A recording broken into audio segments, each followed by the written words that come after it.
Welcome to Redtastic. Story 1.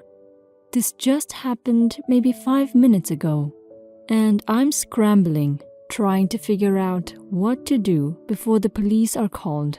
I'm living off campus with a roommate that I was paired with through our college. We had a disagreement about her paying the portion of bills and rent on time, and her boyfriend basically living here without our landlord's permission, which violates our lease. Well, everything seemed to be fine later on, so we are hanging out in my room and she asks me to braid her hair. Afterwards, she offers to braid mine. She goes to grab hair ties or something. I'm not paying attention as I'm on my phone. Well, apparently, she actually grabbed scissors and decided to cut my hair as revenge for pissing her off. I'm expecting her to braid my hair when suddenly, right next to my ear, she cuts a huge chunk of my hair off. I freak out and instinctively turn around while batting her hand away. Her hand flies into her face and the scissors cut her cheek quite deep. They're expensive shears, I guess so. They were very sharp. Now she's saying I assaulted her and threatened to call the police. I told her I would give her the money she wanted and we didn't have to call the police. But I had to pawn some things, so I needed a minute to gather some stuff to sell to get the money. I just did this to buy some time. I'm not giving a shiz. Do I wait for her to call the police and explain when they get here? I considered calling the police first, but I don't want to incriminate myself. I really didn't mean for her to get hurt. All I did was turn around and push her hand away before I could even process that she had shears in her hand. Either way, I don't want to live with this psycho anymore. Is there anything I can do? I have a copy of our lease that I'm going to look over. We're on one lease, but she's just a co-signer as she was 17 when we signed the lease, but has since turned 18. Our lease is up in August. Also, this might sound stupid, but she ran off with my chunk of hair. Can the police make her give it back to me? It's very long, and I'd at least like to donate it, as I'll have to cut the rest of my hair to match, since this psycho had 1/3 of my hair in her hand. Thank you. Update 1. Jack shiz happened. I called the non-emergency line right after I posted this, and they sent out 2 officers. I made the mistake of telling my roommate that I had called the police and that she had committed assault. She must have realized that it looked pretty bad and rethought her strategy. She disappeared into the bathroom for a while until the police got here, and when she came out, her hair was cut, but like a real haircut instead of the hack job she gave me. The officers separated us and got our sides of the story. She told them that we had agreed to cut each other's hair and that she pulled a little prank and decided to cut my hair a bit shorter than originally planned. I got freaked out, and that's how she got cut. She convinced them that she had apologized, but I was looking for a way to get her out of the house, and was lying. She showed them our texts, where she just asks if I want to do her hair without specifying what we were doing, and all the earlier texts where we're fighting about money and I threatened to get the landlord involved. She even showed them the hair in the trash can. I guess my story sounded less believable with all the evidence against me, and in the end, they didn't seem to give a shit. They said this was a civil matter, and as long as she didn't feel assaulted that they were done. I didn't want to press my luck and get arrested, so I kept my mouth shut. So I was treated like a criminal. Now this insane girl is outside my room, threatening to destroy all my shiz. I recorded some of her rampage through the door, and I'm collecting any messages that sound even remotely threatening that her and her boyfriend have sent me. I'm taking pictures of all of my stuff in case she destroys my property. The office for the apartment just closed, so I can't go to my landlord till tomorrow, and I don't have any way to contact him directly. What the hell do I do now? Can I go to the police station and file a report, even though the police just came here and decided to believe her? Update 2. I just wanted to thank everyone for all your help and advice. If I hadn't posted here, I probably would have waited for my roommate, referred to as Jane from here on to avoid confusion, to call the cops, which almost definitely would have screwed me as Jane turned out to be scary good at lying and manipulating. So yesterday, I got off Reddit and got to collecting evidence and making a script, so I knew exactly what to say when I went to talk to the police again.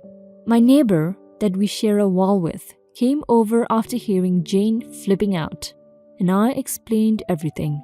Neighbor offered to watch my cat and said she'd call me if it seemed like Jane was going to do anything crazy while I went to the station. I packed all of my most valuable things in my car, took pictures of everything else, and then recorded a quick video of me telling Jane that I was going out and she did not have permission to go in my room or touch my things, just in case she wrecked something and said I did it or something. I don't know. I told the police about everything and brought my copy of the police report, showed them harassing messages Jane had sent in the past, messages proving we often braid each other's hair. Probably unnecessary, but I was trying to prove that I agreed to let her braid my hair and I'd never let her cut it, and prove that I'm a cosmetology student, freelance makeup artist, and occasional hair model, so I would never let somebody who isn't trained cut my hair, and it's an important part of my job and hobby.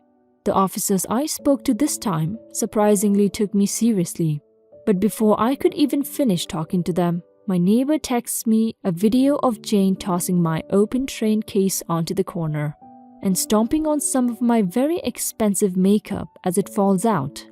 I'm an idiot and forget the one thing that is important to my livelihood right now in the bathroom. But I was in a hurry and grabbed my personal makeup without thinking.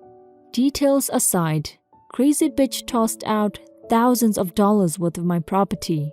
2 new officers escorted me back to my apartment, and when we got there, Jane immediately turned on the waterworks. Surprisingly, she was cooperative and left with 1 officer to talk at the station, I guess, while the other helped me scare away the vultures trying to steal my makeup off of the street and bring it inside.